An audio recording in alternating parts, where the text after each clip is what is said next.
Let's make fried rice.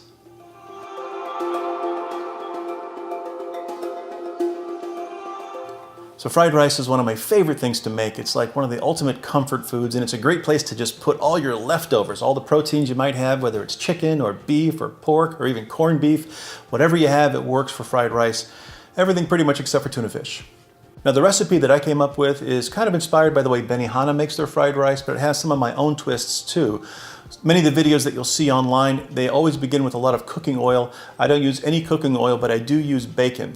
And I let that render, and that creates the oil that we pretty much cook in for the entire time. I do also happen to have a wok that I use on the stovetop. If you don't have a wok, that's fine. You could make this in a frying pan. You can make it in a big pot. There really are no wrong answers when it comes to what you cook it in.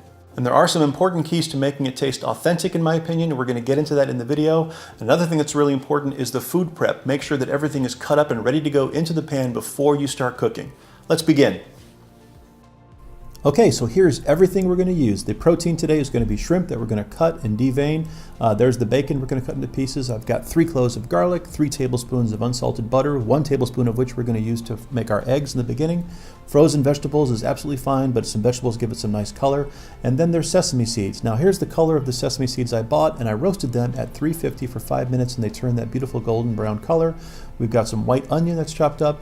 And then for authenticity, I love using a little bit of sesame oil with the sesame seeds. I think that brings out some wonderful flavor. And then soy sauce for both color and flavor.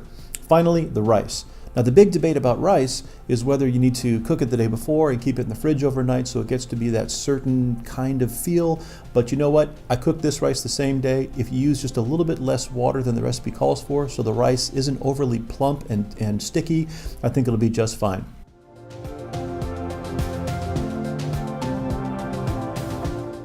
So over medium-high heat, we scramble up these eggs till they're just a little bit runny, not quite fully done. That's when I take them out, and we're going to add those back in later.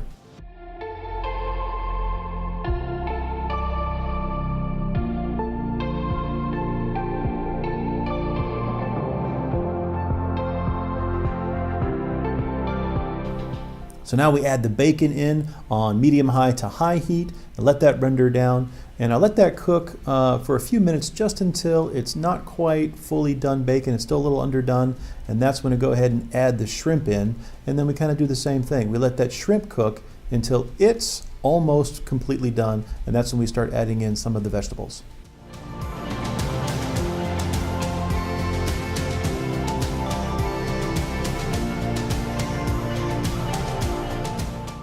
And now we're going to add the vegetables, beginning with the onion and the garlic. Now you can actually take the protein out of the pan if you want and let the vegetables cook in the bacon grease that is there, but I go ahead and just leave it all in. I'm going to add the garlic here now, and we're going to stir that up and let that cook for a little bit as well.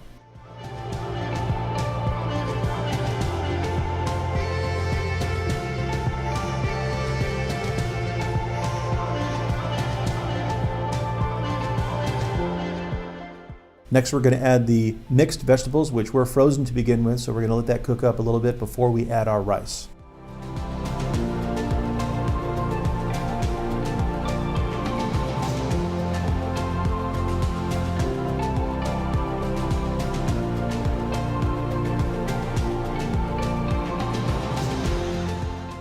After the rice goes in, we're also going to add 1 tablespoon of the unsalted butter to help the cooking process along, and we're going to stir it up really good.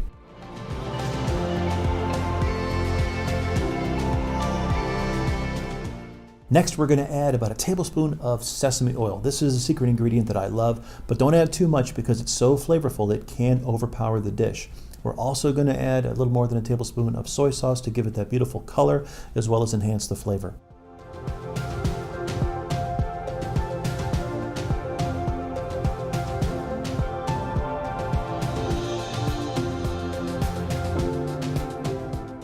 Now finally, my favorite part, putting in those beautiful roasted sesame seeds that give it such a great flavor. We're also going to fold the egg back into it, and then it's going to be a matter of cooking it on high heat, stirring it often, flipping it over if you can. Now if you don't have angled sides to your pan, you can always just reach in with your utensil and turn it over, and that's it. Add as much or as little soy sauce or salt if you want to taste, and you're done, baby. That's some good stuff right there.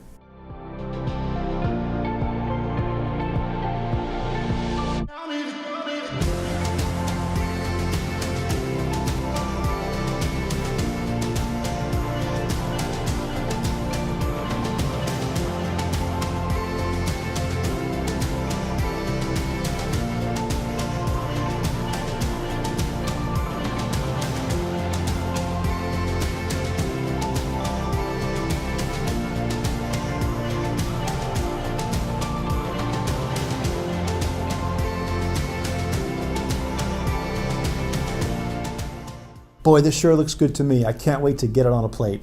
What I like to do is plate it up with a little sriracha mayo or some yum yum sauce. I have a little squeeze bottle. I just throw it on top like this. And by the way, if you ever make a cooking video, be sure to get your big hairy arm in the frame as you're plating up your food. That makes a great impact. Now, it's been our pleasure to bring this to you. I really love making this. I hope you try it and make it and that you love it. If you do, please let me know how it turns out for you. Would love to hear from you. And as always, have a great day and enjoy.